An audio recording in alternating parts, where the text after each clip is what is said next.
اللهم صل على سيدنا ومولانا محمد۔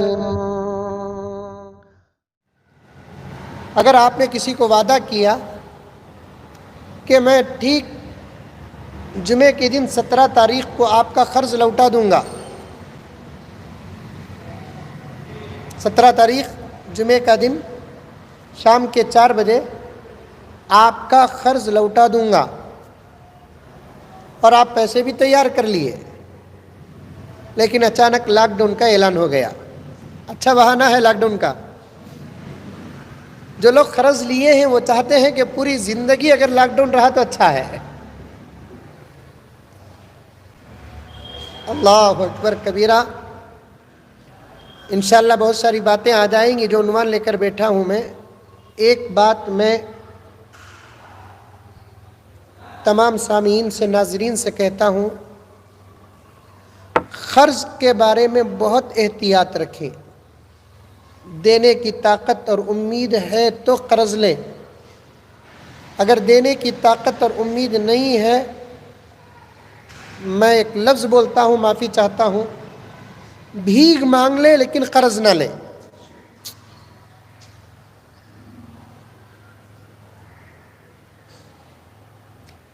کیونکہ اللہ کے رسول صلی اللہ علیہ وسلم اپنے حیات مبارکہ میں جس صحابی کا بھی انتقال ہوتا اس کی نماز پڑھاتے، اور نبی جس کی نماز پڑھا دے، اللہ اکبر کبیرہ، اس سے بڑی سعادت ہی کوئی نہیں۔ پیغمبر دو عالم، رحمت دو عالم صلی اللہ علیہ وسلم جس کی جنازے کی نماز پڑھا دے، میں کہتا ہوں کہ اس کی مغفرت میں ڈاؤٹ کرنا بھی بے ادبی ہے۔ اسی لیے ایک منافق کے جنازے کی نماز اللہ کے رسول صلی اللہ علیہ وسلم پڑھائے۔ بہت باریک بڑا پیارا نکتہ پیش کر رہا ہوں، غور سے سنیں۔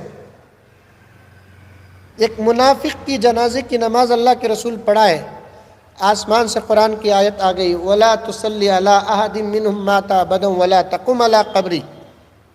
پیغمبر آج کے بعد کسی کافر نہیں، آج کے بعد کسی منافق کی جنازے کی نماز بھی آپ نہ پڑھائے، اس لیے کہ ایک عاشق ترجمہ کرتا ہے۔ اللہ تعالیٰ فرماتے ہیں کہ پیغمبر آپ اگر جنازے کی نماز پڑھا دیں تو اس کے لیے مغفرت کا فیصلہ کرنا وہ میری محبت ہے، اور منافقین کا، کافرین کا، مشرکین کا کسی صورت سے مغفرت نہیں ہوگی، اور آپ نماز بھی پڑھائے اور اس کی مغفرت بھی نہ ہو، یہ ہو نہیں سکتا۔ بہتر اسی میں ہے کہ آپ کسی کی جنازے کی نماز نہ پڑھائیں منافقین میں، منافقین کو چھوڑ کر آپ سب کی جنازے کی نماز پڑھائیں۔ لیکن پیارے آقا صلی اللہ علیہ وسلم جب بھی جنازے کی نماز پڑھانے جاتے، جنازے کے پاس اور قریب ہو کر یہ پوچھتے کہ یہ کسی کو قرض دینا ہے؟ یہ نہیں پوچھتے اللہ کے رسول، اس کے اوپر نمازوں کی ذمہ داری ہے، اس کے اوپر روزے کی ذمہ داری ہے، اس کے اوپر زکوٰۃ کی ذمہ داری ہے، یہ حج کیا ہے کہ نہیں کیا ہے، یہ نہیں پوچھتے اللہ کے رسول صلی اللہ علیہ وسلم۔ یہ کسی کا قاتل ہے، یہ کسی کو مارا ہے، کسی کو تکلیف دیا ہے، یہ تمام چیزیں گناہ ہونے کے باوجود، کبیرہ گناہ ہونے کے باوجود پیغمبر دو عالم کبھی یہ پوچھ کر جنازے کی نماز نہیں پڑھاتے، لیکن یہ ضرور پوچھتے یہ آدمی کسی کو قرض دینا ہے؟ مجمع میں سے اگر کوئی کہتا کہ ہاں قرض دینا ہے، اللہ کے رسول صلی اللہ علیہ وسلم فرماتے جب تک اس کے قرض کا مسئلہ حل نہیں ہوگا محمد اس کے جنازے کی نماز نہیں پڑھائے گا۔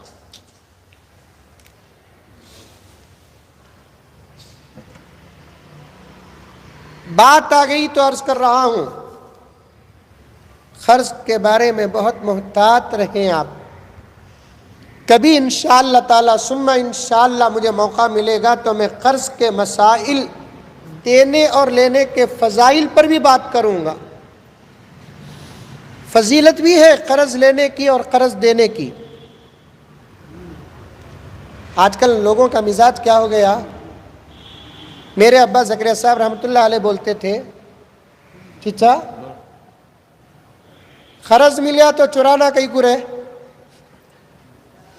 زکریا صاحب رحمۃ اللہ علیہ فرماتے قرض ملیا تو کیونکہ چرایا تو بھی دینا نہیں، بعض لوگ قرض لے کو بھی دیتے نہیں، چرا کو بدنام ہونے کے بجائے قرض لے کو ڈبا دیں گے، ایسا کبھی نہیں کرنا۔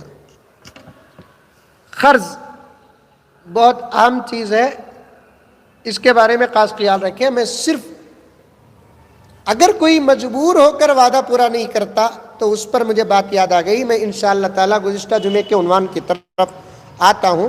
اگر کوئی آدمی یہ وعدہ کیا کہ میں 17 تاریخ جمعے کے دن قرض تمہارا 4 بجے لوٹاؤں گا، اتفاق سے 17 تاریخ جمعے کا دن 12 بجے کے بعد لاک ڈاؤن ہو گیا، ہمارے دینے کی بھی نیت تھی، ہمارے پاس پیسہ بھی تھا، مجبور ہو کر یہ پہنچا نہ سکا، تو اب اس صورت پر اس پر کوئی وبال اور اس پر کوئی گناہ نہیں ہے، کیونکہ مجبوری ہے نا۔